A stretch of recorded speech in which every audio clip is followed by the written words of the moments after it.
بسم اللہ الرحمن الرحیم۔ السلام علیکم ورحمۃ اللہ وبرکاتہ۔ ناظرین، تو مرتبہ پھر اس کا استقبال ہے مقرر ٹی وی یوٹیوب چینل کے ایپیسوڈ طریقہ درس قرآن میں، اور آج ہے ہمارے ایپیسوڈ نمبر 22، اور آج آپ سب کے لیے لے کر آئے ہیں درس قرآن کے لیے تاریخ اسلام پر مشتمل 3 بڑی اہم کتابیں، جو کہ ایک مدرس کے لیے، ایک مقرر اور خطیب کے لیے، ایک طالب علم کے لیے ان سب کا مطالعہ بہت ہی اور بے حد ضروری ہے۔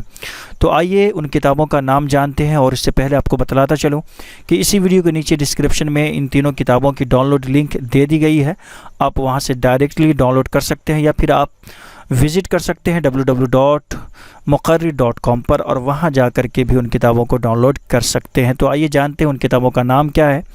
سب سے پہلے یہ 3 کتابیں تاریخ اسلام اس کا نام ہے، اور اس کے رائٹر مصنف مولانا شاہ معین الدین ندوی رحمۃ اللہ علیہ ہیں۔ ٹھیک ہے، یہ بڑی ہی اہم کتاب ہے، مطالعے کے لیے بہت ہی مفید کتاب ہے۔ اسی طرح سے تاریخ دعوت و جہاد مولانا عبید اللہ فہد فلاحی مدظ اللہ العالی کی بہت ہی اہم کتاب ہے۔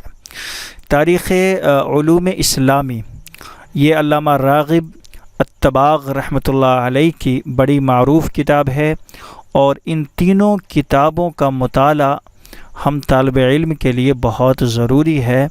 تو اگر آپ ایک مدرس ہیں، خطیب ہیں، مقرر ہیں، یا ایک طالب علم ہیں، اسٹوڈنٹس ہیں، تو پھر ان تینوں کتابوں کو ڈاؤن لوڈ کر لیں، اور ایک مرتبہ کم از کم ضرور ان سب کا مطالعہ کریں۔ یہ آپ کے علم میں انشاءاللہ مزید نکھار پیدا کرے گا۔ اسلام کے بارے میں، اسلام کی تاریخ اور ہسٹری اور اسلام کے متعلق ساری جانکاری، ساری چیزیں ان کتابوں کے اندر دی گئی ہیں۔ تو ان کتابوں کی ڈاؤن لوڈ لنک اس ویڈیو کے نیچے ڈسکرپشن میں موجود ہے، آپ وہاں سے ڈاؤن لوڈ کر سکتے ہیں۔ آج کے لیے بس اتنا ہی۔ ویڈیو کو جاتے ہوئے لائک کر دیجیے گا، چینل پر نئے ہیں تو چینل کو سبسکرائب کر لیجیے گا، تاکہ ہماری ویڈیوز آپ تک پہنچتی رہیں، آپ کو ملتی رہیں، اور ہم لے کر آتے رہیں گے انشاءاللہ ایسی ہی آپ کے لیے مفید اور اہم کتابیں انشاءاللہ تعالی۔ تو ملتے ہیں انشاءاللہ ایک نئی ویڈیو کے ساتھ۔ السلام علیکم ورحمۃ اللہ وبرکاتہ۔